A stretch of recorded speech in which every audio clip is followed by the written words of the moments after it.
Creativity is not only a great way to express yourself, but also the perfect way to clear your mind and work toward a non-academic goal, something we're all looking to do this midterm season, buffs.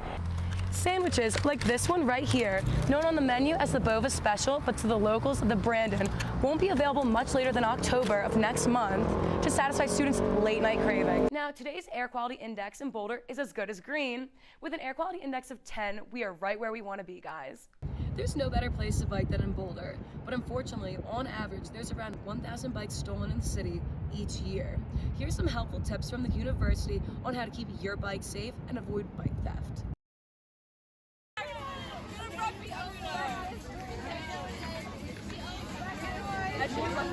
CU Boulder's annual homecoming week is back, better, and in person this year.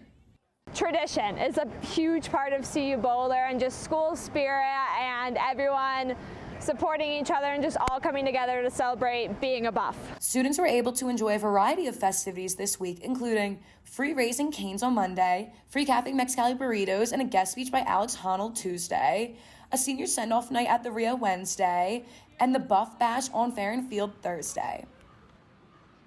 Tradition, student pride, and family are all potential things that can come to your mind when you think of the word homecoming. And CU Boulder is making sure this tradition is led with progression. Together We Rise was a new addition to Homecoming Week. It's a career panel that offers advice on how to create a diverse and inclusive workplace while promoting a sense of belonging.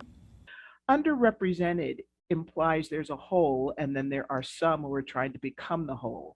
And I think it's more important for us to figure out how do we create that kind of a workplace intentionally, where each one of our individual identities is able to be at the table contributing. It's also about people coming together, changing our workforce, and hopefully for the better for people who have been underrepresented, who have not had a lot of the privileges that others have had. A sense of belonging and a place to call home, regardless of your age, is what really lies at the heart of a CU Boulder homecoming. We just really want to make sure that everyone feels involved and feels like they are part of CU and CU cares about them. As you can see behind me, the homecoming spirit is still very much alive and well here at CU. There's still 2 days left of homecoming week, buffs. Make sure you get down to Pearl Street Mall tomorrow for the Stampede Parade around 7 p.m. so you can see CU Boulder student homecoming floats. And then, of course, make sure you come down to Folsom Field Saturday around 5 p.m. for kickoff in the CU Boulder versus Oregon State homecoming game. This has been Jessica MacAulay reporting for News Team Boulder. As students, we spend countless hours studying, and then even more time pondering where this studying will take us. For students like Sydney Keller, she's known where she's wanted to be ever since her early days at CU. Sydney is one of the many students who is graduating after just 3.5 years of college. And while she's excited to finally be done with school and for her first real taste of freedom, there's something bittersweet about this final chapter in her book of CU.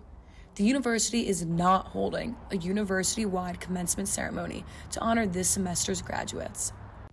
CU went from holding 3 commencement events per year to 1, and it's a reason you're not expecting. The academic calendar shifts over the course of 7 years, and university operating requirements mean we have to end all our academic activities by a certain date. And at the time we canceled the winter ceremony, we brushed right up against that date. It's also right before the Christmas holidays, which is really inconvenient for our students and their families. So I'm a marketing major in the Leeds School of Business, and so I do feel really, really supported by the network that I have there. So my professors, my mentors, former coworkers, and friends. But I don't feel as supported overall by the university by not having, any ceremonies. The last winter commencement address the University of Colorado Boulder held was back in December of 2015, and it was held right behind me at the Coors Event Center. And while other colleges may be having recognition ceremonies for their students graduating this semester, Leeds School of Business is not one of these.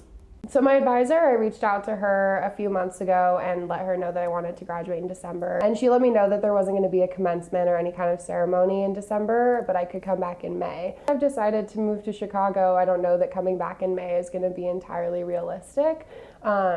Or, even if it's available at that point in time, maybe I'll feel like I've moved on because I've been working, in a full-time job for about 5.5 months. So yeah, I think it's going to be a little bit of a weird experience not having a graduation. You know, my dad is still coming out to help me move, but there's no big celebration of graduating. Commencement is the most important event that we host on campus every year. It's what our students have been working for their entire careers. It really signifies the entire reason for our being. We educate students, we graduate them, and commencement is a tangible expression of that commitment and that relationship. And while Sydney's graduation won't be looking like this, she's still hopeful for the future. So instead of a graduation ceremony, my dad is coming out here to help me move, and he got an Airbnb. But you know, a lot of Airbnbs around here, you can't really have people over, you can't have guests, you can't have any sort of party or celebration. So my family's actually doing something back home. We're just gonna have like family and friends from the Bay Area celebrate with us. You know, like I said, maybe I'll come back, maybe I won't. Jessica MacAulay, News Team Boulder. Hello and welcome to News Team Boulder. I'm Jessica MacAulay. Rules in Boulder for how many people can live in a house will be decided in the next week's election. News Team Georgia Worrell tells us more about one ballot question that can have an impact on CU students. Welcome back, Buffs. It's time to talk science. So imagine classrooms, coffee shops, stores, all made with a technology that can safely knock down COVID-19 with people present.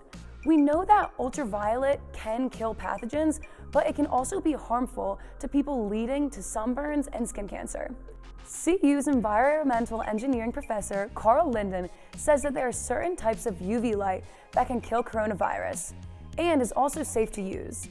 In an article he wrote for The Conversation, Linden explains that at certain wavelengths, the UV light can be absorbed by the top layers of dense skin cells, but not penetrate to the active skin cells below where damage can occur. Linden and his colleagues tested 5 commonly used UV wavelengths to see which works best at killing COVID-19. They specifically tested how much dosage is needed. In their experiments at 222 nanometers, which is one of the lowest intensities of UV light, it took about 20 seconds to disinfect air within the space.